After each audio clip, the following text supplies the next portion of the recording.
All right, I'm back for DOS2S's ongoing coverage of IEM Dallas 2025. I'm with Ash from GamerLegion, day after their elimination to Falcons. So really close series for you guys. You performed well despite having a stand-in, came really far, but ultimately fell to one of the most star-studded teams in the game. How are you feeling about your finish at this event? I'm pretty proud about it, to be honest. It was a chance for us to potentially have two poor events in a row, and with something we really want to prove ourselves on. So, being able to make playoffs again, another top 8. I think it's our 4th one this year now. It's really impressive, and also getting on stage and playing like a better game, because last time we were disappointed that we didn't kind of fall apart. So this is much better. And with that, you were able to take Falcons to the third map, which is no easy feat. And that's kind of the defining conflict right now in Tier 1 Counter-Strike is the Falcons versus Vitality rivalry. One thing that I think is really interesting about this team is that you've been so consistently able to make playoffs, make deep runs, compete well against the top teams in the world, despite, for example, at this event not having any players in the top 10 HLTV ratings. What goes into that to sort of get the most of your players, despite maybe not being like, a Mnmzzz level superstar? Is there something in the way you format your team to, get the most out of these players? I think we're pretty well set up. I think everyone's doing their job really well, and everyone understands what they need to do in their roles as well. So a team doesn't really work if you just throw in star players and they just want to do their own things. I think everyone here kind of knows exactly what's expected from them, and they're doing a really good job at doing this as well. Obviously, there's a lot of improvement still to make, but if you kind of all pull together in the same direction and you're working hard, I think there's always a chance you can eventually build something special. And as long as you have like a rough idea what you're doing, so we're working hard work, and guys that really want to succeed, and they're willing to do anything for the team. Mm-hmm. So we saw acoR in action this weekend as a stand-in, a reunion for you and him after he played on the previous iteration. He's given some interviews to us and some interviews to HLTV where he said he's turned down some offers for teams where he's kind of uncertain what's going to happen next. Based on what you saw from him this weekend and having a chance to work with him, do you think this is going to be a good event for him to try to find his way back onto a team? It depends how teams look at it. To be honest, if teams just look at the stats, which is kind of a poor way to do it, then I think you see it doesn't look the best for him. But this is kind of probably, I haven't seen the most from him this event individually, but what he's added to the team has been massive. And we've been lacking a lot, an extra voice, someone that really understands quickly what to do. And for him to come step into a team with 2 days, 3 days practice, 5 or 6 games, something that's all we played, it was always going to be super hard for him. And he did an amazing job, and everyone really enjoyed playing with him as well. So if people look at the experience he brings, the skill level he clearly has, and you give him a bit more time, then he absolutely deserves to be on a much better team, and hopefully teams will realise this as well.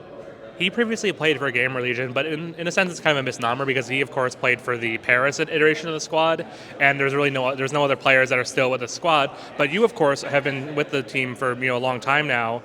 When he came into the squad, do you think he would have seen a continuity of direction and a continuity of like team culture? Is that something you've strived to maintain despite changing so many elements over the years?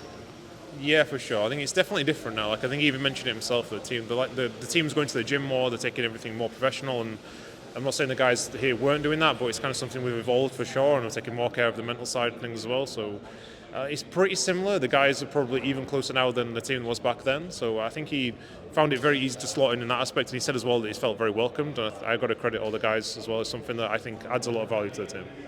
You mentioned that the team is, doing more of those obligatory things that come with being a top team, the gym visits, the longer team preps, all that, work that you might not see from a team that's, rising through the ranks.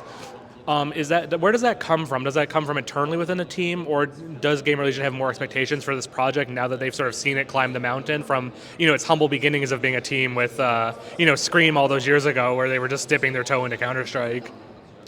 To be honest, it comes from individuals. They're all the ones wanting to go to the gym. It's professionalism when guys are starting their careers now, and I think it comes from maybe academy teams, comes from coaches.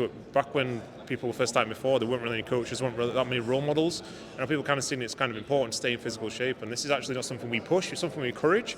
But it's not like everyone says you have to do it. More the mental side is something we try and give it more focus on. But these guys are just doing it now. I think it's kind of a younger player thing. With that context of expectations and like what we're looking for, I'm sure GamerLegion have a lot to be proud of as an organization of what you've been able to accomplish as the head of this program, and you sort of repaid that trust by staying with them when everyone was speculating that Ashley's going to be poached by a big organization, they're going to go to G2 or I don't know Falcons and make the bag, but it's clear clear that there's this mutual faith and trust in your direction. Now that we're heading into the second half of the year, do you think your faith and trust was well placed in deciding to stay with GamerLegion? Yeah, I think so. I mean, it's kind of something we've been building up for a long time. GamerLegion obviously paid that respect as well back to me, and they've put a lot of faith into me. So it feels like it goes both ways as well, right? So we built this kind of thing together. I feel like this is something that isn't finished yet, and we can go a lot further. And I just want to be here and try and make that happen. With the team unfortunately not heading to the Austin Major, this is the end of your season until we come back from the player break. Are we gonna furlough the guys early, and are they gonna go on vacation now, or what's the next month look like until we get to the formal player break? Yeah, so we'll go on break earlier, and we're playing the official line in Serbia after the break starts, so we'll come back earlier as well. Obviously, it's not ideal for us. Most teams will probably still be on their break as well because they finished later from the major, so practice probably won't be the best.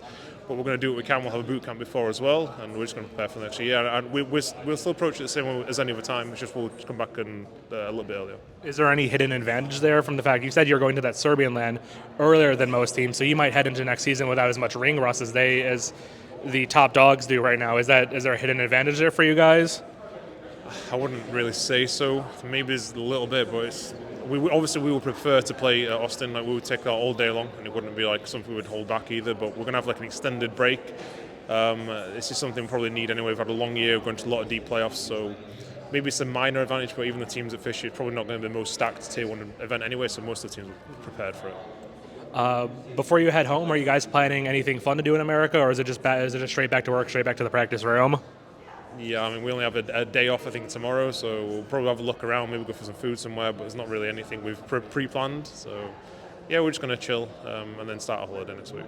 All right, that's Ash from GamerLegion. Thank you so much for your time.